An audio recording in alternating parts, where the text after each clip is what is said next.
I never used to think much about coming home. The routine was comforting. Work, commute, groceries, dinner, and the occasional Netflix episode before bed. That night, everything seemed perfectly normal. I pulled into my driveway, the sun already dipping behind the row of maples lining the street. The air had that faint chill that hinted at fall, and the smell of leaves burning somewhere down the road filled the car. The house looked exactly as I left it. The porch light flickered faintly. The welcome mat sat crookedly, probably from the wind earlier. I unlocked the door and stepped inside. Everything smelled like home. Warm bread I'd baked that morning, mixed with a faint whiff of cleaning spray. Normal. But as I set my keys on the counter, I noticed something. The kitchen chair that always faced the table was turned slightly toward the door. I froze, stared, then laughed at myself. I must have nudged it earlier and forgotten. I brushed it off and made my way to the living room. My phone buzzed with a text. It was from an unknown number. "Hey, did you get home safe?" I frowned. I didn't recognize the number, but the tone was casual, friendly almost. I typed back, "Who is this?" But there was no reply. My mind raced through explanations. Maybe a delivery driver, a friend using a new number, a wrong recipient. I set the phone down, telling myself it was nothing. Still, I noticed shadows flickering at the edges of the room, or maybe it was just the evening light stretching across the walls. The creak of the floor under my foot made me glance toward the hallway, but it was empty. My apartment seemed quieter than usual. I tried to shake it off, poured myself a cup of tea, and sat on the couch. But even as I sipped, a faint sound at the front door made me pause. A soft, almost polite tap. I froze. Tap, tap. I stood, peering through the peephole. Nothing. Just the empty porch, the mail scattered slightly as the wind had tossed it. My pulse began to rise. "It's nothing," I whispered to myself. "Just the wind, just your imagination." And yet, when I sat back down, I felt it. The creeping sensation that someone was watching. I tried to convince myself I was overreacting. The shadows, the taps at the door, the feeling of being watched. It all made sense in theory. Old floorboards creak. The wind shifts the blinds. My mind exaggerates things when I'm tired. But then the noises started again. Not outside this time, not vague. Inside. I was making dinner, chopping vegetables, when I heard it. The soft scrape of something moving across the living room floor. My hands froze mid-cut. I held my breath. Silence. Then a whisper of a footstep, deliberate and slow, coming from the direction of my bedroom. Impossible, I told myself. I live alone. I double-checked the locks on the doors, the windows, every single latch. Everything was secured. And yet, the sound repeated. A soft shuffle, then pause, then shuffle again. I grabbed my phone and dialed 911, hesitated, then hung up. I didn't want anyone to know I might be overreacting. I just wanted to make sure I wasn't imagining it. I tiptoed toward the hallway, heart hammering. My hand shook as I clutched the phone, flashlight on. The hallway was empty. The bedroom door, my bedroom door, was slightly ajar.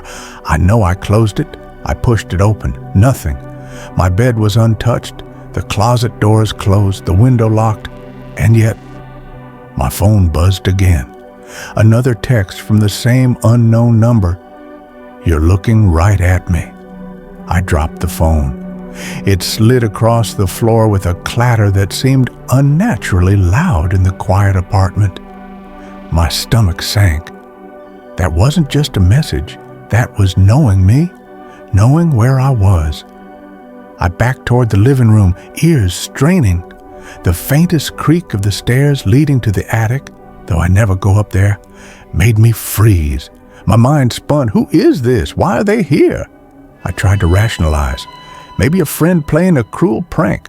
No, too invasive, too precise. They knew I was home, alone, and they were testing me. Then, the unmistakable sound. A door handle turning, not a tap, not a knock. Turning, slowly, repeatedly. My blood ran cold. I grabbed the heaviest object nearby, a metal lamp, and crept toward the sound. Every step made my heart hammer in my ears. The handle stopped. Silence. I counted to 10, holding my breath. Nothing. I backed into the kitchen, pressing myself against the counter, trembling, and then I heard it clearly just behind me. The softest whisper, almost imperceptible, yet chilling. I see you. I froze, every nerve screaming. The whisper had come from right behind me. I swung the lamp around, but there was nothing. Just the empty kitchen, shadows stretching unnaturally across the walls. I backed toward the door, breathing shallow, heart hammering. The front door, the exit, I could almost taste freedom. And then I heard it, a soft click, like a lock disengaging. Number impossible. I locked it. A figure appeared in the doorway. I didn't get a full look at them, just a flash of movement and the glint of a knife in the dim light. My mind froze. I wanted to scream, to run, but my legs felt like lead. "Stay calm," I whispered to myself, though the voice sounded foreign, panicked. The figure stepped closer. I caught a glimpse, someone wearing a dark hoodie, a mask covering their face. The knife gleamed under the flickering kitchen light. My instincts kicked in. I swung the lamp with all my strength. It connected with the intruder's shoulder. They stumbled back, cursing under their breath, but they didn't flee. My heart sank. This wasn't random. They wanted me scared. I bolted. The living room, the hallway, my bedroom, all blurred past me. I grabbed my keys, my phone, anything I could use to defend myself. The intruder followed, quiet but relentless. Every step I took, they mirrored. I turned to hide in the bathroom, locking the door, sliding to the floor. My phone rang, unknown number. I answered on instinct. "Nice try," the same voice whispered, low, almost amused. "But you can't hide from me."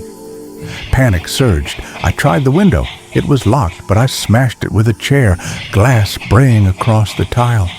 I climbed out, scraping my arms, adrenaline surging as I ran into the yard, into the darkness, praying someone, anyone, would see me. I made it to the street. Cars passed, indifferent, headlights slicing through the night. I waved my arms, shouting. Finally, someone stopped. A neighbor. I screamed out the story as quickly as I could. They called the police.